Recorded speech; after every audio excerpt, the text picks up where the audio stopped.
میرے سامنے شعبہ اسلامی تاریخ کراچی یونیورسٹی کی پروفیسر ڈاکٹر حمیرہ ناز غوری کی کتاب ہندوستان مرتب کردہ کتاب ہندوستان میں مسلمان موجود ہے۔ یہ بھارت کے نامور مورخ مولانا سعید احمد اکبر آبادی کے برہان دہلی میں لکھے گئے اداریوں نباء العظیم کی ایک جلد ہے، جس میں انہوں نے مولانا سعید احمد اکبر آبادی نے بڑی دل سوزی کے ساتھ مسلمانوں پر بیتنے والے موجودہ مظالم پر اظہار خیال کیا ہے، اور بقول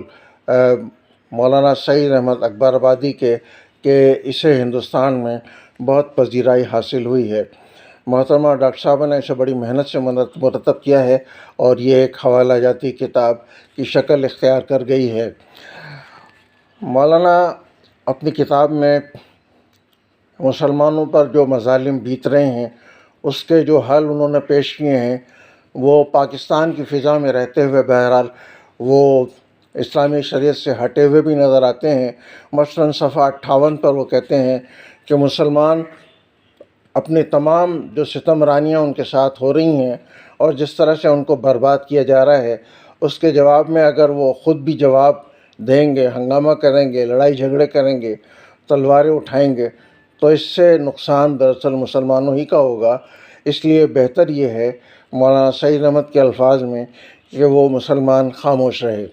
اسی طرح آگے صفحہ 64 پر ان کی رائے یہ بھی بنتی ہے کہ گائے ذبح کرنے پر جو ہندوستان میں مسلمانوں پر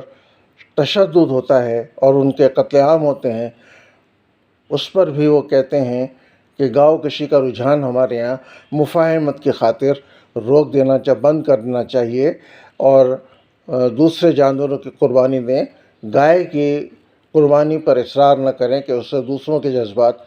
مشتعل ہوتے ہیں۔ ہمارا کہنا ہے کہ یہی تو ہندو چاہتے ہیں اور یہی تو ہمارے دوسرے اکابرین جو بھارت کے حالات میں گزرتے ہیں، بھارت کے حالات میں رہتے ہیں، ان کا بھی یہی مشورہ ہے کہ اس عقیدے سے مسلمان جان چھڑا لے کہ وہ گائے کو ذبح کرے گا اور اینٹ کا جواب پتھر سے نہیں دے گا۔ اصل میں گائے کا گوشت کھانا عقیدے کے لحاظ سے بھی بہت ضروری ہے، اس لیے کہ انسان جب تک اسلام کی تمام باتوں پر مکمل عمل نہ کرے اس کے اسلام کو مکمل نہیں کہا جا سکتا۔ اس طرح مولانا نے آگے صفحہ 87 پر جو تقسیم ہند سے پہلے انگریز حکومت نے جداگانہ رائے دہندگی کو ایک قانونی طور پر مستند ضابطہ بنا لیا تھا، جس کے تحت پورے ملک میں، پورے بھارت میں اسمبلیوں کے انتخابات ہوئے تھے، جس میں خوش قسمتی سے ہماری اور بدقسمتی سے بھارت کی مسلم لیگ نے نمایاں کامیابی حاصل کی تھی، جس کے بعد حصول پاکستان کا مرحلہ آسان ہوا تھا۔ مولانا کے نزدیک یہ ایک بدقسمتی تھی جس کے نتیجے میں ہندوستان ٹوٹا اور مسلمان کمزور ہوئے۔ لیکن دوسری طرف یہ بھی دیکھنے کی چیز ہے، مولانا نے اس بات کو نظر انداز کیا کہ اس کے نتیجے میں دنیا کے نقشے پر اسلام کے نام پر ابھرنے والی ایک ریاست بھی وجود میں آئی۔ یہ الگ بات ہے کہ وہاں اسلام کا نفاذ مکمل طور پر نہیں ہو سکا ہے، لیکن بہرحال ایک ریاست اسلام کے نام پر وجود میں آئی اور اس کا آئین بھی بڑی حد تک اسلامی ہے۔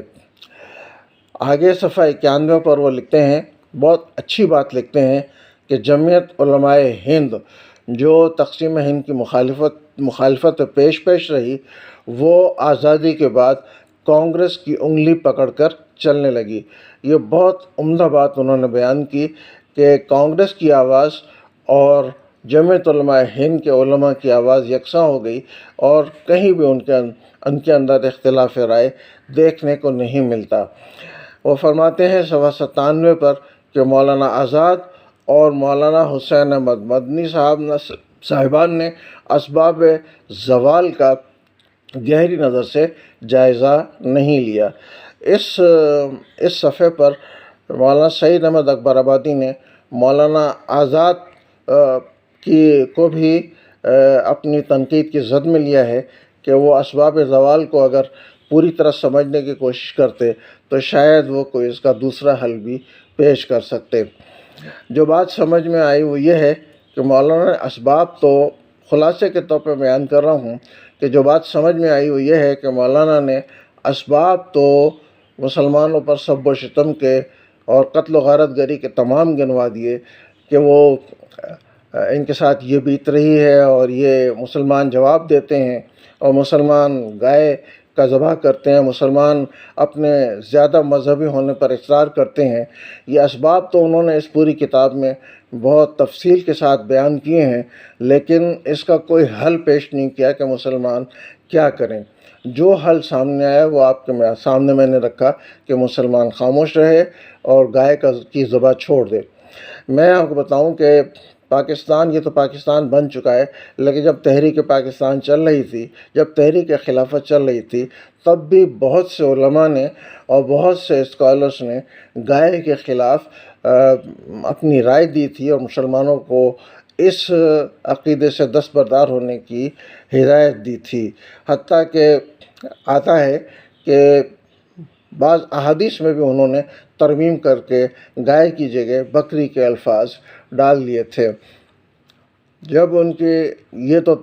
تبھی ہو سکتا ہے، وہ کہتے ہیں کہ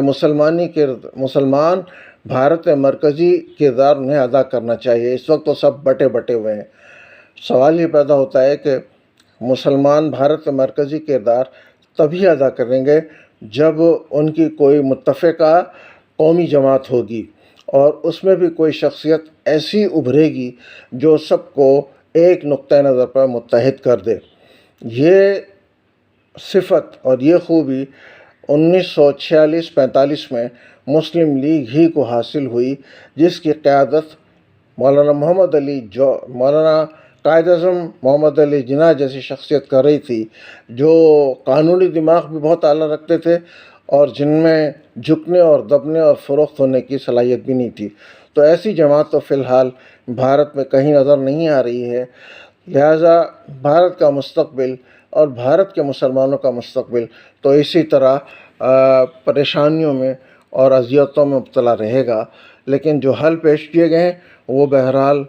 مسلمانوں کو مزید دبا دینے والے حل ہیں۔ جزاک اللہ رضی الدین سید۔